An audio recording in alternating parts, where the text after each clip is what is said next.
This call is now being recorded. Acaba fundindo a panela de barro. Normal. Aí vai ficar agarrada. Top. Um gênio. Bom, aí igual a gente tinha parado, né? A NBR estabelece então, que você escolhe os pontos que são importantes para calcular o curto-circuito, né? Para te ajudar a dimensionar então os barramentos, os condutores. E aí o método que a gente vai ver aqui é o método de cálculo por impedância equivalente. Ou seja, a gente pega um ramo, da onde a gente quer calcular os condutores, por exemplo, a gente monta a impedância equivalente de cada equipamento daquele ramo e aí vira o circuito elétrico. Você bota lá a tensão do circuito, calcula a corrente de curto-circuito e aí usa ela para determinar então. Esse método ele é adequado para instalações em baixa tensão. Né? Caso você vai ter equipamentos igual é normal, né? Equipamentos de potência maior, tipo motores acima de 70 cavalos, 100 cavalos. Né? Normal a gente ter uma máquina de alta tensão, funciona 4.400 volts, né? Porque o próprio processo de construção do equipamento, né, se você tem a tensão muito baixa, eles estariam em condutores de cobre muito grossos para poder montar a bobina de um motor, por exemplo. Então é comum nesses motores de potência maior a gente ter a tensão de alimentação em alta tensão. E aí talvez a gente mude um pouquinho a técnica de fazer, né? Mas enfim, esse método funciona bem para redes de baixa tensão. E aí a gente vai adotar aqui algumas premissas para poder simplificar o cálculo. Tá? E sendo que essas premissas não são ruins, porque o valor verdadeiro ele vai ser sempre menor do que o que a gente vai calcular. Ou seja, a gente vai fazer algumas considerações e elas vão gerar uma corrente de curto-circuito ligeiramente maior do que ela realmente vai ser. Ou seja, não é um problema. O problema é se a gente fizesse ao contrário. Calculasse uma corrente que na prática vai ser maior, então aquele projeto nosso com certeza não serviria. A primeira coisa é que a instalação ela é radial, né? Então a gente tem um ponto que distribui para os outros, né? O que a maior parte das vezes é verdadeiro mesmo, que a gente não vai ter anel interligando as coisas de retorno. E a alimentação ela pode ser em baixa ou em alta tensão, mas o método do cálculo só é adequado para a tensão mais baixa, né? Então a gente vai trabalhar sempre com a tensão baixa. O curto-circuito trifásico assume que ocorre simultaneamente para as três fases, né? Então, quando a gente vai calcular o curto-circuito, eu nunca vou considerar que primeiro encostou uma barra numa fase, com outra, depois na terceira. Esse caso seria menos pior do que nas três. Porque quando você vai curto-circuitando aos poucos, você vai descarregando também a sua assimetria, digamos assim, aos poucos. Né? Então você acaba tendo um valor de pico menor. Ou seja, eu vou considerar o pior caso, que são sempre o curto-circuito simultâneo nas três fases. Que durante o curto-circuito, o número de fases também permanece constante, ou seja, não vai acontecer de uma ou outra fase sair do curto-circuito, né, antes que ele seja eliminado. Isso também é uma situação pior do que se você reduzisse o número de fases. E também que a tensão ela vai ser considerada constante durante o curto-circuito, que às vezes pode não ser verdade, dependendo da distância da rede que você está e tal. Se você está ligado na concessionária, que é considerado um barramento infinito, né, em termos de frequência de potência ou não, por exemplo, então vai depende de outros fatores. No nosso caso, a tensão é constante, ou seja, pode estar circulando lá 30 mil amperes que a tensão não vai cair. O que na prática também não é verdade, porque se ela cai, fica menos pior, né, o curto-circuito, porque reduzir a tensão vai reduzir a corrente de curto também. E os reguladores de tensão, os transformadores contáteis, que são aquelas derivações de saída, não altera a tensão de saída durante o período do curto-circuito, ou seja, ele não vai tentar autorregular para poder manter lá a tensão na saída, né? Porque já a tensão não vai mudar, né? Porque se esses caras se chaveassem a saída, iriam implicar impedâncias diferentes, né, que estão sendo inseridas no momento do curto-circuito. Então a gente não considera isso também. E não são levados em conta as resistências de arco elétrico de contato, ou seja, a gente considera um contato branco mesmo, resistência zero, o que na prática também não é verdade, porque né, se você usa uma barra para fechar um curto, por exemplo, você vai ter impedância da barra, o que faz o curto ser menor do que o que a gente vai calcular. Por fim, que as correntes de cargas elas são desconsideradas. Né? Alguma outra corrente que a gente tem ela de carga, a gente não considera ela nos cálculos. O método das impedâncias equivalentes é isso que eu estava comentando com vocês agora do último trabalho. Né? Basicamente, a gente vai ter um barramento do nosso galpão lá. No barramento, a gente tem a entrada da concessionária, aqui em alta tensão, um transformador da subestação, que vai rebaixar para a tensão aqui do nosso sistema, que nesse caso aqui está ruim, para vocês verem daí, mas ele é de 13,8 kV para 380 e 220. Tá? Nós temos os cabos interligando o transformador ao primeiro barramento de distribuição. Desse barramento de distribuição, nós temos um disjuntor de proteção do barramento, que fica aqui a montante do barramento. É igual geografia, montante antes, jusante depois, tá? Eu uso esses termos, não sei porque quem escolheu isso, mas aqui também usa desse jeito. Tá? Você usou antes, eu fiquei, ó. Oi? Você falou a jusante antes, não é? Cara, eu não sei de onde que tiraram isso, mas todo mundo usa esses termos. No livro tem esse termo, então eu não sei qual que é. Não, montante Montante é quando você caminha em direção à fonte do rio, como é que é a fonte lá do rio? A nascente. Né? E jusante é quando você caminha em direção à foz. Então, na instalação elétrica, quando a gente fala, tá, a jusante é porque está depois em direção ao equipamento e a montante está antes em direção à fonte que é a concessionária.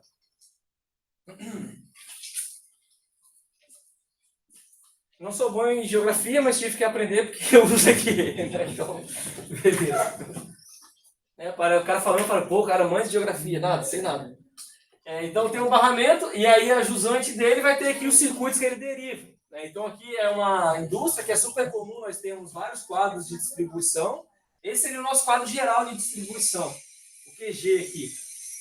E aí, do que nosso quadro geral, a gente tem outros quadros aqui que pode ser só de luz, ou de luz e força, pode ser um chamado CCM, que é o Centro de Controle de Motores, tá? Que é esse daqui de baixo.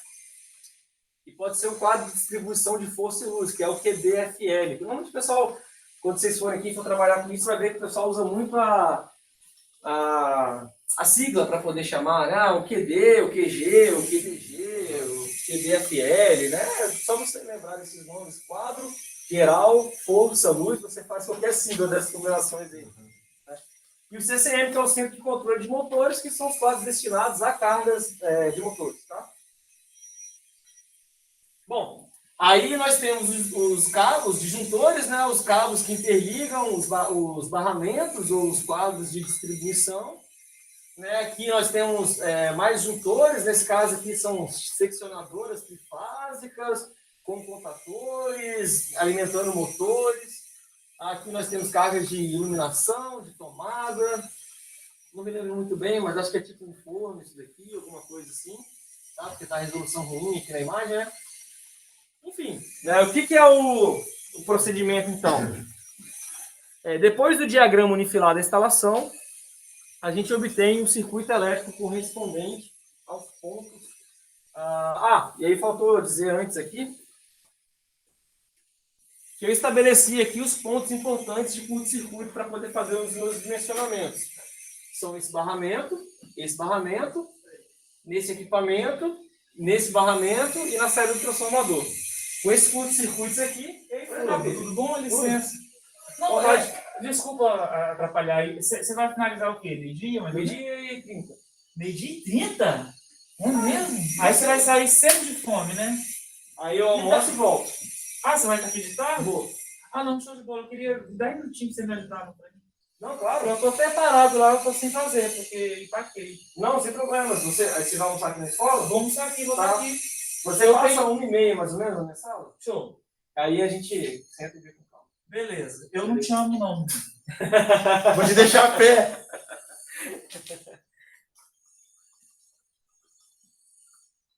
Assim, escolhi os pontos de cálculo de curto-circuito que eu julguei aqui necessários, porque são onde eu vou ter as maiores correntes de curto, que vão influenciar no cálculo dos meus condutores, barramentos e disjuntores. E eu fiz isso daqui, ó, circuito equivalente. Substituir por uma impedância todas as cargas do meu circuito, inclusive o meu transformador. Tem aqui o meu tráfego. E aqui, galera, ó, lembra que eu tinha um cabo da concessionária entrando na minha empresa? Eu substituo aqui toda a minha linha de distribuição e transmissão por uma impedância, que eu chamo de Z da concessionária, e o gerador. E a gente sabe que na prática a gente não tem um único gerador, né? Mas o que acontece? A concessionária ela vai informar para a gente a potência de curto-circuito no ponto de entrega. Então, por exemplo, eu construí o IFES, aí depois falo, ó, naquele poste ali onde eu vou ligar o IFES, naquele trecho da linha onde a gente vai conectar o IFES, a potência de curto-circuito é X. E a gente usa essa potência, então, para determinar a impedância da concessionária. A gente faz a impedância do tráfego, né? Aí aqui tudo é equivalente para baixa tensão, tá, pessoal? Aí a gente faz impedância do cabo, impedância do barramento, impedância dos cabos que ligam os outros barramentos. Aqui nós temos impedância do barramento, impedância do cabo, a impedância do motor e aí o motor lá na ponta, certo? Então esse é um circuito equivalente daquela instalação, daquele diagrama, que é o circuito que eu vou utilizar para, uma vez que eu determinar todos os valores de impedância aqui, fica fácil determinar o curto-circuito. Por exemplo, se eu quero calcular um curto-circuito aqui, quem é que vai funcionar como fonte de energia para esse curto-circuito? A concessionária. Ou seja, eu vou ter esse circuito elétrico aqui, né, trifásico. Isso aqui vai influenciar?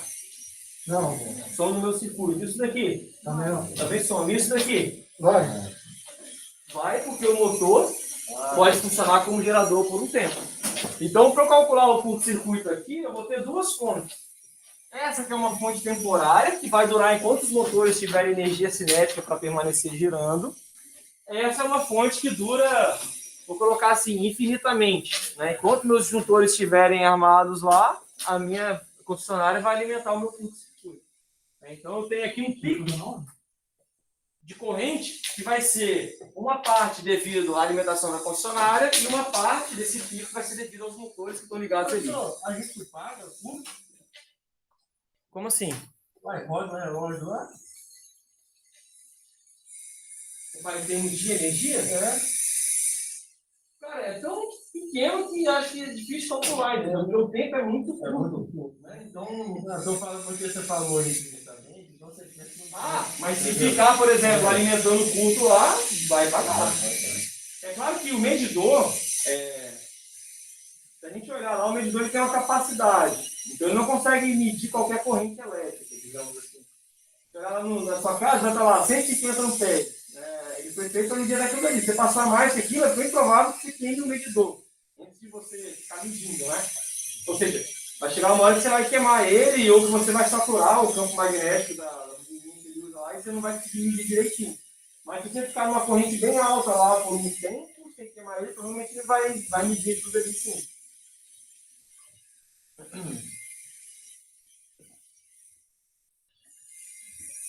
Bom, então agora a gente vai, né, se resume aqui o nosso trabalho agora ao cálculo de cada impedância daquelas que estão ali na linha. Né? Tudo que eu coloquei ali é o que é mais comum da gente calcular em termos de curto-circuito. Tá?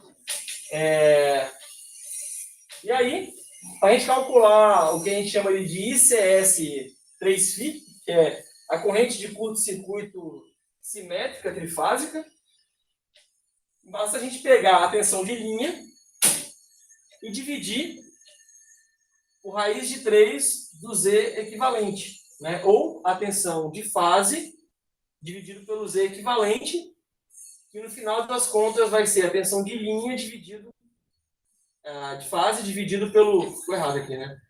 Dividido pela somatória de todas as resistências ao quadrado, mais de todas as impedâncias. mas cadê um raio de 3, gente? Não, aí é usando a de fase, né? Tá errado. Isso. E aí, para calcular o curto-circuito bifásico, a gente poderia calcular, né, pegando a tensão de fase por 2 vezes equivalente, ou uma vez que você tem o curto-circuito trifásico, basta multiplicar por raiz de 3 sobre 2. Quanto que dá a raiz de 3, aproximando? 1,71. Isso aí.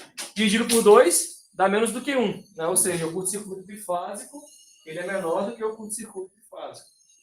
Ou seja, eu não preciso ficar verificando para curto-circuito bifásico ou monofásico, eu calculo para o curto-circuito bifásico. Se tiver bom para ele, tá. Para qualquer outro tipo de curto que pode acontecer lá, tá bom também. E aí o monofásico, que vai ser a tensão de fase por 2 vezes equivalente, mais a impedância de sequência zero. Eu adicionei mais impedâncias ali, vai reduzir mais ainda a corrente, né? Ou seja, a corrente fica menor, né? Ou seja, de novo, né? Se atende o trifásico, também vai atender a corrente curto-circuito monofásico. Quando vocês que fizeram no semestre passado o ISEP, não foi? ISE, desculpa, né? Lembra da impedância de sequência zero lá? Então ela aparece no cálculo do curto-circuito.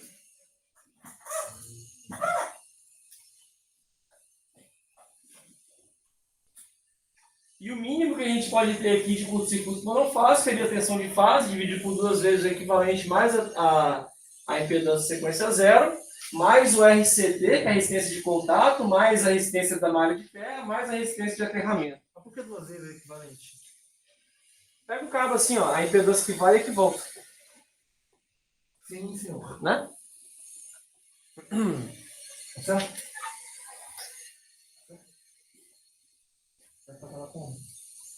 Ou seja, uma vez que eu determino aqui a corrente de curto-circuito simétrica, eu passo para o próximo passo, que é dessa simétrica. A simétrica é o pior caso? Primeira pergunta. Não, é assimétrico, não é? É a simétrica onde eu tenho o deslocamento dela, que vai descarregando com o tempo. Então, ou seja, o método que a gente vai utilizar é eu calculo a simétrica, e depois na simétrica eu calculo o fator de assimetria, e com o fator de assimetria eu consigo determinar a corrente assimétrica. O fator de assimetria ele já leva em consideração a resistência e impedância da nossa instalação, né? Por isso que ele já vai fazer essa correspondência, digamos assim, ao pior caso da corrente assimétrica. Então a gente faz dessa forma, ou seja, uma corrente de curto-circuito trifásica. Se eu tenho a de curto-circuito trifásica, simétrica, para eu achar a assimétrica, basta multiplicar pelo fator de assimetria. E a corrente de curto de impulso, ela vai ser raiz de 2 vezes a corrente assimétrica. É um impulso de corrente que a gente tem no começo. Ou seja, né, se a gente tem aqui, então, uma linha, né, alimentando o motor, e a gente tem um ponto de curto-circuito, eu determino todas as impedâncias e calculo a corrente que vai vir de cada um dos lados aqui, e aí depois com elas calculo a corrente assimétrica. Sim, isso é uma coisa legal de falar.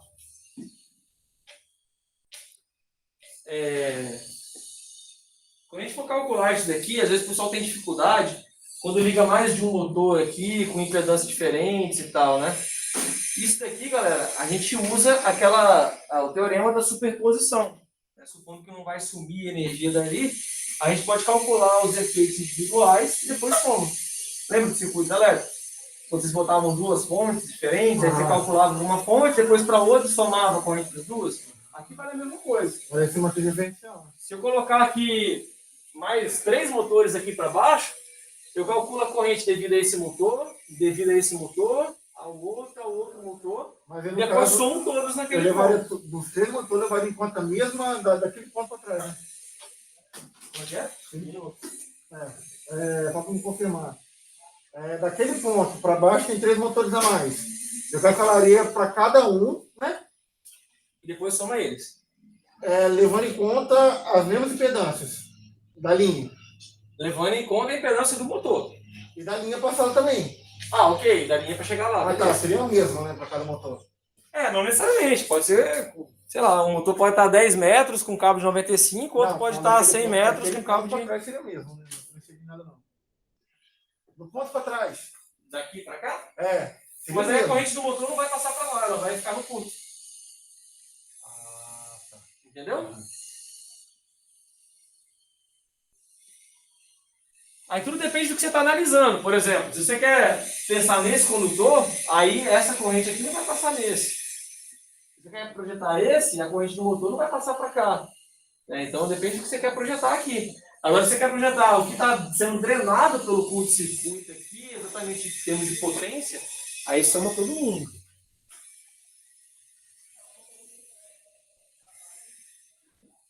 Ok, aí no método então das impedâncias equivalentes, a gente vai determinar cada uma dessas impedâncias. A impedância da concessionária, ela é uma representação reduzida da impedância de todo o sistema elétrico no ponto de entrega de energia da sua instalação.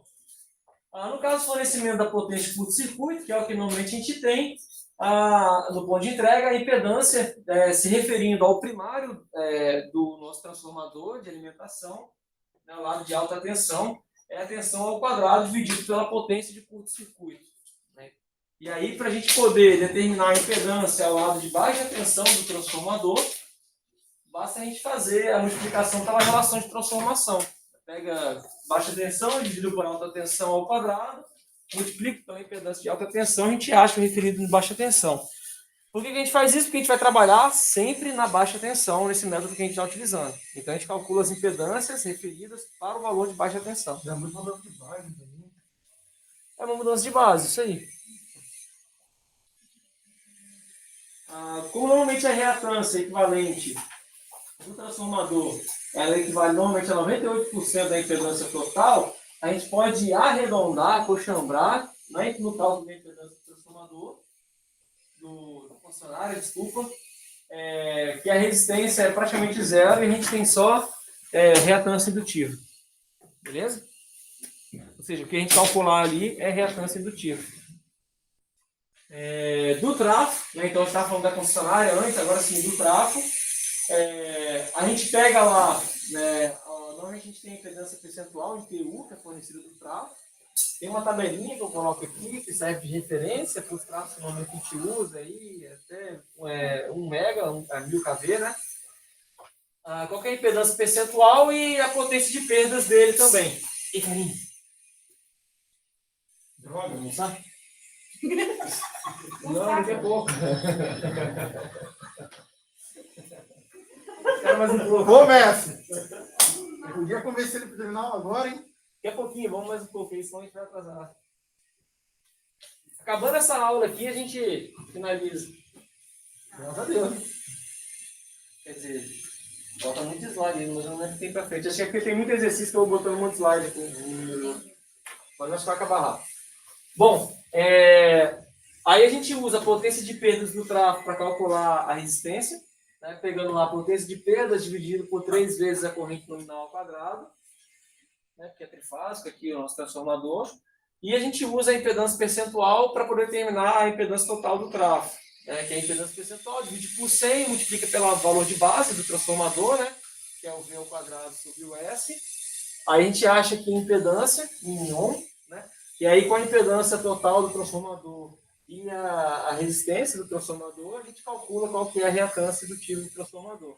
Beleza? Preciso calcular a reatância indutiva? Preciso, porque naquelas equações lá, como a gente precisa ter separado resistência e reatância indutiva. Então dá para usar só o Z total dele. Porque aqui a gente tem só o módulo, concorda? Então a gente precisa saber qual que é o ângulo da reatância indutiva dele.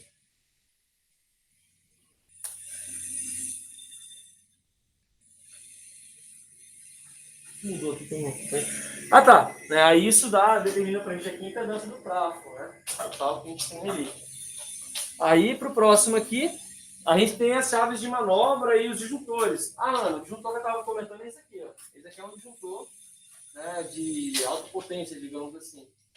É uma caixa grande, né? A gente tem aqui nele os botões para ligar e desligar, e aqui uma interface, uma IHMzinha que a gente pode conectar lá um dispositivo de proteção, como um relé lá de proteção, que vai monitorar fechamento e abertura. E ele tem, às vezes, vários contatos aqui que permitem a gente visualizar várias coisas. Aqui, normalmente, é ligado num sistema supervisório, e aí o cara consegue, de qualquer lugar onde o sistema supervisório está conectado, manobrar essas chaves.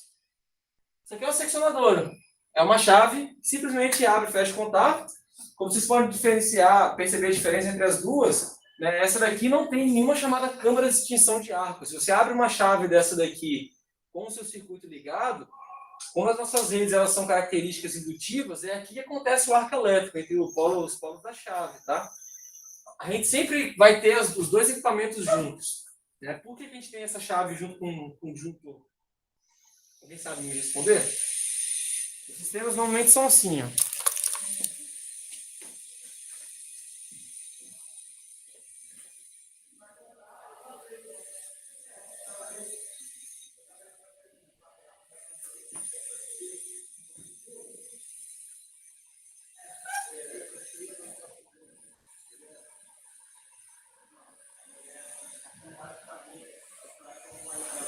Seccionadora, disjuntor, seccionadora.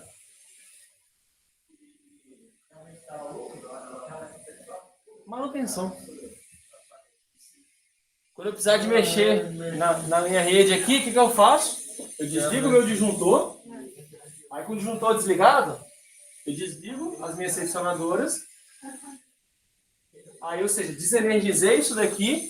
Aí eu posso vir aqui, dar manutenção, disjuntor, trocar o meu disjuntor, fazer qualquer coisa do tipo. Porque a seccionadora ela é tão simples que ela é pouco provável que dá problema, não é algo que você fica substituindo. E ela não é algo que você fica manobrando também, ligando e desligando, entendeu? A não ser que dê algum problema, é o que você vai dar alguma manutenção. E normalmente quando você faz a manobra dela, você já faz com o sistema desenergizado. Ou seja, você nunca força muito a seccionadora. E elas estão ali, então, para te ajudar nessas situações de manutenção, né, principalmente. Nunca confie em alguém falar assim, desliguei aqui, pode ir lá mexer, tá? Existem diversos equipamentos de proteção para você fazer isso, tá? Um dos principais são os cadeados do eletricista. Você, quando abre um disjuntor, um equipamento qualquer, você vai lá e trava, e só você tem a chave. Ou seja, ninguém consegue manobrar aquilo ali. Não confia, porque às vezes você está lá mexendo, o mestre veio chamar para almoçar, aí eu não vou agora, ele saiu para almoçar. E aí eu estou aqui mexendo, foi o mestre que desligou para mim. De repente o Bruno chega lá e fala, pô, minha geladeira está desligada. Ah, alguém desligou a chave aqui. Aí liga de volta que você está lá dando manutenção. Então, Eu confio no serviço de outra pessoa também. ah, é? Ah, aqui era para ser azul. Ah, ok, então tá certo. Né? Não, já era. Chama. Vamos almoçar. Vamos almoçar? Peraí, tô indo. Fala, chama, vamos almoçar. Tô indo, peraí.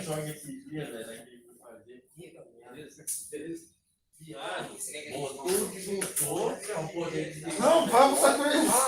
mas ele não botou a fase.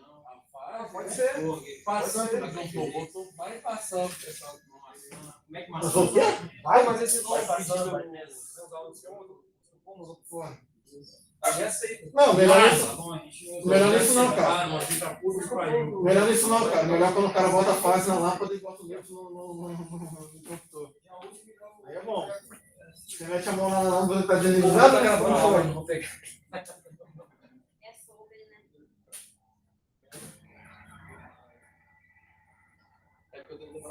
Pergunta de trabalho, tá, gente? Almoçar é importante. Chega mais ou menos que horas, Ana? Olha, eu diria que mais cedo possível, então deve chegar meio de pouco. Não é de fome? Não, porque essa vai te atrasa. Não, faz intervalo, já vai tarde. Ah, é? Agora a fome falando, vai te atrasa. Ah, tá de cabeça em mim, né? Não. Não, eu pensei você primeiro, cala a boca. Não te otário, eu pensei você primeiro. Porque, sei lá, você pediu depois de mim, vai que me atrasa a sua pela minha, tá ligado? Eu não queria isso.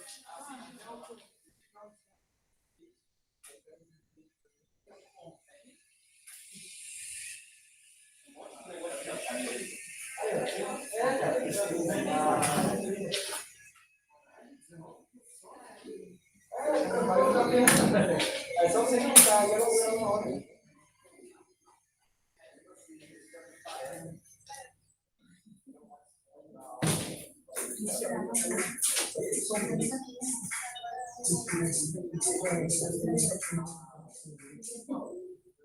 Se você conseguir algum, se você escolhe qualquer outro, escolhe o mesmo do Bruno, se for bem.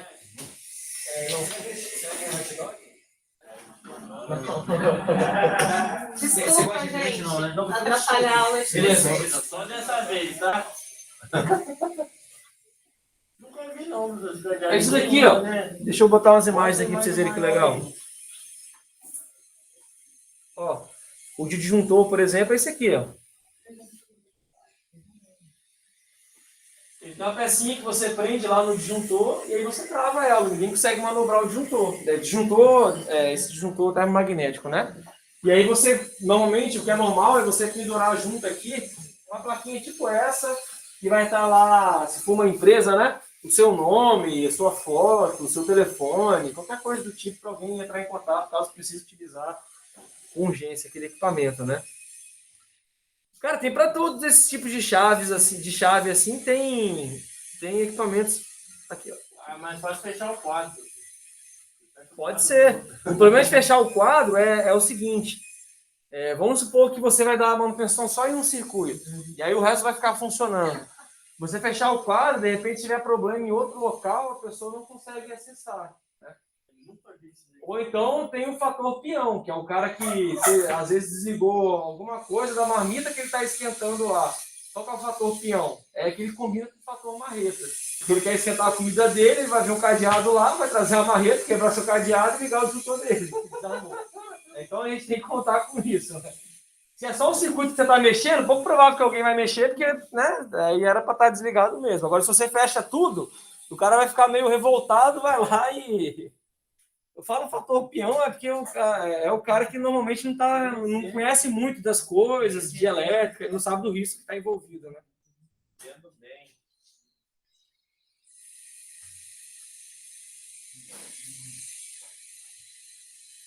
Tá. Aí no caso das chaves de manobra e dos disjuntores, né, o certo é considerar a impedância deles, mas como eles têm normalmente impedância bem menor do que o que a gente vai colocar aqui nos nossos cálculos, por exemplo, 0,15 miliohms, né, ou alguns até na resistência de micro-ohms, tá?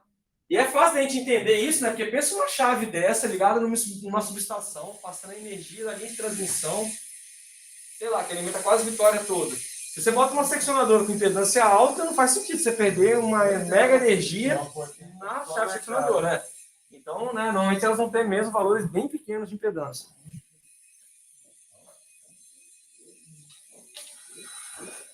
E aí aqui a gente acaba desprezando as impedâncias dela. Né? A gente tem a impedância dos barramentos, que o mais correto é você verificar pelo catálogo do fabricante. Pega lá qual que é o fabricante do barramento que você vai usar. Beleza, então o barramento é esse aqui.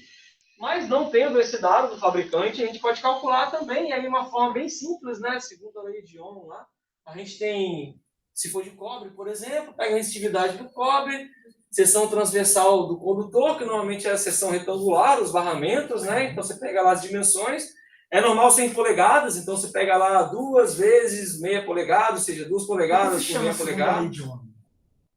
Foi ele que deduziu, não? Cara, não sei, foram assim que me ensinaram. É porque veio daí, deduz na eletromagnetismo, né? Eu sempre tive essa dúvida. Deduz. O cara tipo, colocou como segundo legião, o cara atribuiu a fórmula do eletromagnetismo no nome dele, tá ligado?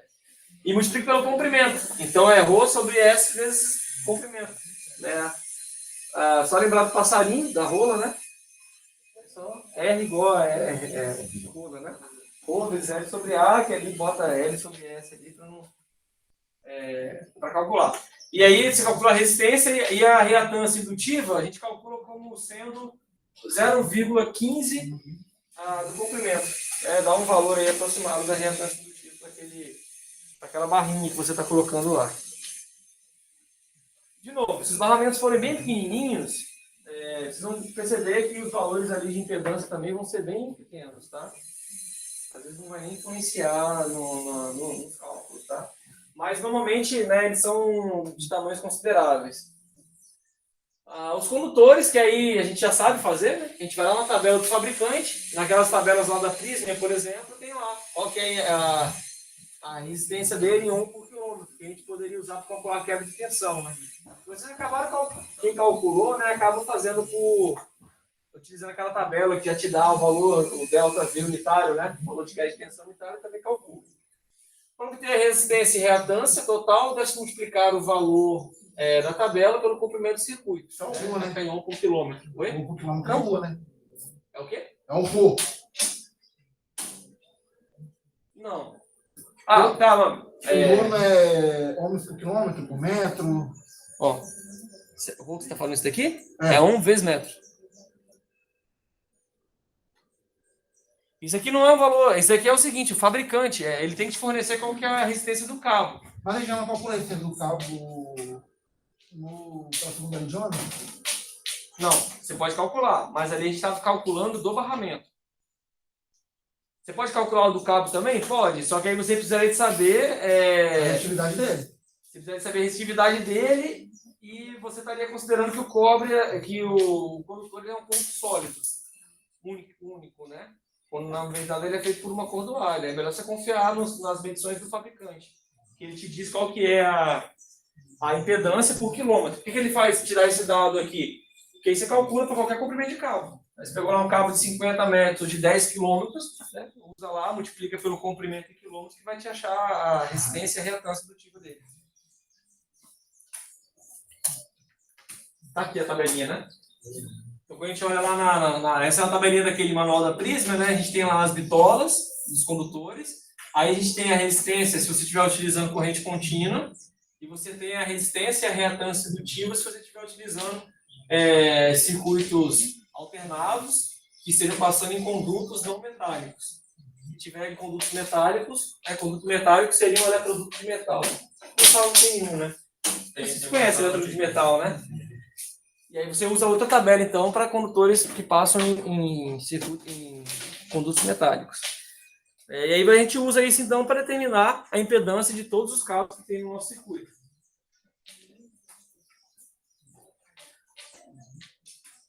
Aí a gente calcula também no caso do gerador. O gerador, no caso aqui, pessoal, são aquelas instalações que tem um gerador próprio, né? Normalmente a gente fala aqui de geradores rotativos, tá?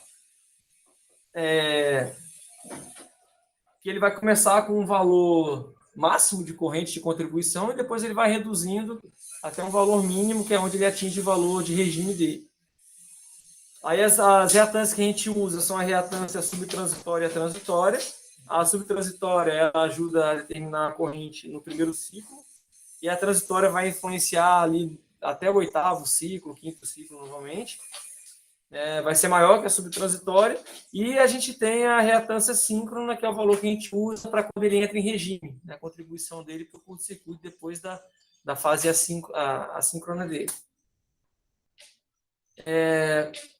A impedância, né, ela vai ser composta basicamente pela reatância indutiva, e a gente calcula ela então como a reatância subtransitória vezes a base lá do nosso gerador. E por fim aqui, acho que é o último, é a contribuição dos motores, né? Então, no curto-circuito, o motor vai funcionar como gerador, igual a gente discutiu na aula passada. A gente pode até desprezar a corrente do gerador, dos motores, desculpa, se a corrente dos motores for menor do que 1% da corrente curto-circuito trifásico. Então, calcular a corrente de curto, achou 10.000 amperes, por exemplo. Aí você pega o seu motor, a corrente dele é 50 amperes, 50 amperes é menor do que 1%. Então, você não precisa se preocupar com a contribuição do motor no curto-circuito. Vai ser muito pequena, perto da corrente que você tem. Beleza? Caso contrário, a gente calcula. A gente considera ela na hora do cálculo do curto-circuito. Então, basicamente, o que a gente faz é calcular a corrente curto-circuito total e depois calcular a corrente curto-circuito simétrica e somar ela à corrente de curto-circuito dos motores. Isso vai determinar para a gente a corrente de curto-circuito total. E a gente determina, então, a contribuição dos motores, pegando a tensão nominal dele, perdão, e dividindo pela raiz de 3 vezes a sua reatância indutiva.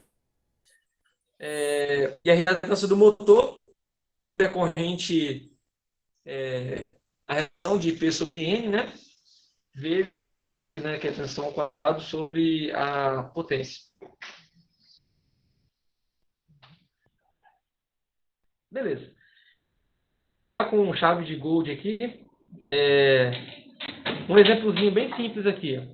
Eu tenho esse sisteminha aqui, com a potência de curto-circuito na entrada de 10 MVA, transformador de 3.8 para 220, 127, de 150 kVA. Aqui eu tenho 3 cabos de 300 milímetros quadrados, com um cabo e outro de 150 milímetros quadrados, ligando o transformador ao barramento, com comprimento de 30 metros. Tem aqui um barramento, que as dimensões são 1,5 polegadas por 1/4 de polegada, ligando 2 motores. Só isso daqui, simplesinho, é o circuito. E aí eu quero fazer o seguinte, determinar o diagrama de impedância equivalente, aí calcular a impedância de cada um dos componentes ali, calcular o curto-circuito simétrico, determinar o fator de assimetria Com ele, calcular o curto-circuito assimétrico, o curto-circuito bifásico e qual que seria a contribuição dos motores nesse curto-circuito. Beleza. Diagrama de impedância simples, né? Eu tenho meu gerador, a punzeira concessionária, que é o que está sendo representado aqui, né? Toda a nossa linha daquele ponto. A impedância do trafo, a impedância do cabo que liga o trafo ao barramento. Aqui eu não estou considerando a impedância do barramento, porque o curto-circuito está exatamente em cima do barramento. Então eu não consigo determinar a princípio ali qual que seria o pedaço de barra, digamos assim, que eu vou conectar. Eu considero como sendo zero, já que ele está sendo curto-circuitado, saindo fora. E por fim aqui a impedância do motor. Observe que eu coloquei só uma impedância, porque nesse caso aqui eu vou considerar que os dois motores eles são iguais, e aí eu já posso colocar aqui uma resistência equivalente a desses dois motores. Né? Caso eles fossem diferentes, bastaria eu fazer lá a superposição que eu comentei, né? Calculo individualmente cada um. Então, na concessionária, para calcular qual que é a impedância na baixa tensão, eu pego a tensão, o veio de alta tensão, divido pela potência da concessionária e multiplico pela relação de transformação do meu transformador. E isso daqui, pegando lá o 3.8 com a potência de 10 MB, eu coloquei 380 aqui, mas acho que calculei certo, que é 220. Ah, não, é 220, 380, eu fiz errado, pessoal. 220, 380 no transformador. Então, pega a tensão lá trifásica, 380 por 3.8. Achei lá um Z de baixa tensão de 14,4. Concessionária, né, considerando que a resistência é zero, né, eu tenho só a reatância indutiva. Então, o meu X vai ser exatamente igual ao Z, que eu acabei de calcular, ou seja, 14,4 miliohms. Calculo meu transformador, então vou pegar naquela tabelinha lá, 150 kVA, deixa eu ver se é 150 mesmo, isso. Eu tenho um Z percentual de 3,5, né, então calculando aqui, isso vai dar para a gente, pegando lá os valores do transformador de base, né, dá uma impedância total de 33,7 miliohms. Calculo a minha resistência do trafo utilizando a potência de perdas, que está aqui também, ó, 150 kVA, potência de perda 2.450 watts. Coloco aqui de novo a corrente nominal do meu transformador, que é a potência dividido por raiz de 3 tensão nominal, ao quadrado, que é a corrente ao quadrado aqui na nossa equação. E aí isso vai dar uma resistência de 15,7 miliohms, ou seja, o X do trafo é raiz quadrada de Z ao quadrado menos R ao quadrado, que dá no final das contas lá 29,8 milhões, tá? Então eu tenho já transformador, tenho a concessionária, agora na sequência eu vou calcular o próximo, que é o cabo, né? E aí do cabo é só eu ir lá na tabela, pegar qual que é a resistência e a reatância dele, né? Então eu peguei lá o cabo de 300 milímetros, eu tenho a resistência 0,078 ohm por quilômetro e a reatância indutiva de 0,097 ohm por quilômetro. Multiplico aqui pelo comprimento, que é 30 metros, então 0,03. Eu acho que 2,34 miliohms e o X de 2,91 miliohms também. Observe que ela é bem baixinha, né? Só para vocês terem uma ideia aqui de comparação, se fosse um cabo de 1,5 é 14,8. O cabo de 300 é 0,078. Tá vendo por que esse cara aqui, por exemplo, para essa distância aqui, né, teria uma impedância de, sei lá, 0,3 ohm aqui, que é 300 milha, né, muito maior do que aquele cabo ali. É por isso que lá nos cálculos de curto-circuito faz muita diferença, né? Você está utilizando um cabo de bitola muito maior. E os motores? Calcular o X, eu vou lá na tabela do motor, pego o IP sobre N dele, né, coloco aqui, tensão nominal dividido pela potência nominal do motor, que vai ser a potência dele que está em cavalos, né, dividido pelo rendimento do fator de potência. Vamos ver aqui, acho que não tem dificuldade para vocês, né? Eu calculo aqui o X do motor, deu 99,9 miliohms. E aí eu calculo, então, qual que seria a impedância equivalente para calcular o curto. Então, se a gente pensar em termos de concessionária, que é isso daqui, a impedância equivalente é o quê? Isso mais isso mais isso. Concordam? Uhum. Então tá aqui, ó, impedância equivalente. Professor, e a do motor que você calculou? É só quando eu for calcular a contribuição do motor, né, que é o que vem daqui. Então, calculando a impedância equivalente, né, Botei aqui o R e o X de cada uma das impedâncias, concessionária, tráfego e cabo. Né, e achei aqui um Z equivalente de 18 mais J47,1 milions, ou 50,4 milions com ângulo de 20,92 graus. Bom, calcula aqui a nossa impedância de curto-circuito simétrico, né, pegando a tensão de linha por raiz de 3 vezes o módulo Z equivalente, né, que era 50,4 I. Isso dá para a gente uma corrente de curto-circuito trifásica de 4,4 kA. Desculpa. Observe que eu não estou interessado aqui em ficar calculando o ângulo, não faz diferença, né? Então, eu calculei só pelo módulo da impedância equivalente. Estou calculando o módulo, amplitude da minha corrente de curto-circuito trifásico. Valor interessante, né? Se pegar assim, próximo do que provavelmente tem circulando lá como tensão, como corrente nominal, na tensão nominal, é um valor muito maior. Então, faz sentido eu projetar um cabo que suporte a passagem continuamente dessa corrente? Não faz sentido nenhum. Vai botar uma manilha para poder ligar a sua máquina lá, né? Vai ficar mais caro do que a construção do bairro, né? Vai botar o cabo para poder ligar o seu motor. Mas o meu cabo tem que suportar essa corrente pelo tempo de atuação da proteção. Ok, isso é verdade. Bom, seguindo, a gente calcula o fator de assimetria. Então, aquela equaçãozinha, 1,02 a 0,98, exponencial de menos 3 R sobre X. No caso, o R total, né, a gente calculou quando a gente fez a soma total das impedâncias, deu 18, dividido por 47,1, que é o X, deu um fator de assimetria de 1,33. Então, para calcular a corrente de curto-circuito assimétrico, eu multiplico 1,33 pela corrente simétrica que a gente calculou, que dá 5,9 kA. Ou seja, no começo do curto, no pior caso que eu posso ter, que seria o curto-circuito trifásico, quando a tensão está passando por zero, e aí a gente tem o pico máximo lá, né, fazendo todas as considerações que a gente fez lá atrás, né, que na prática, sem resistência de contato, né, resistência de contato zero e tudo mais, 5,9. Na prática, é bem provável que seja menor do que o 5,9. Mas se a gente encontrar condutores que atendam a essa situação, eles vão atender também às situações reais lá na prática. O curto bifásico, para a gente ter uma ideia de comparação, né, ele seria de apenas 3,8 kA, é bem menor do que o trifásico que nós calculamos. E a contribuição dos motores... Já estou acabando, Steph. E a contribuição dos motores, beleza. É só a gente calcular a tensão nominal por raiz de 3 vezes a impedância dele, que a gente determinou lá atrás, o que dá aqui uma contribuição de 2,2 kA.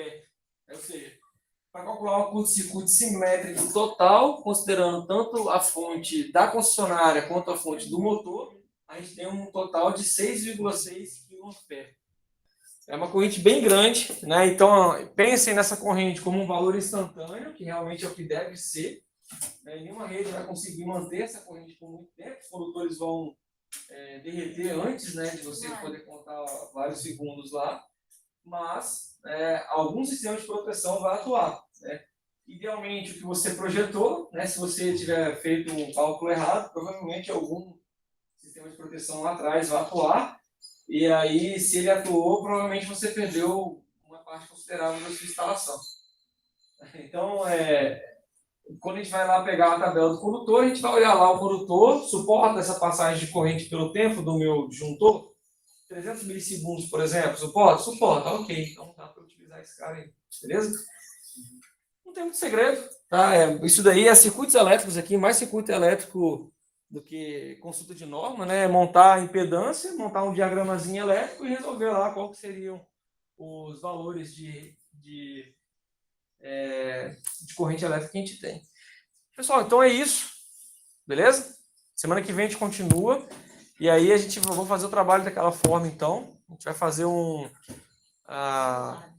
Power Ranger lá, como é que é o Megazord lá, e vou passar um único trabalho aí até sexta. Vai contemplar aí os dois que a gente tinha para fazer no final das contas. Vou botar o vídeo aqui.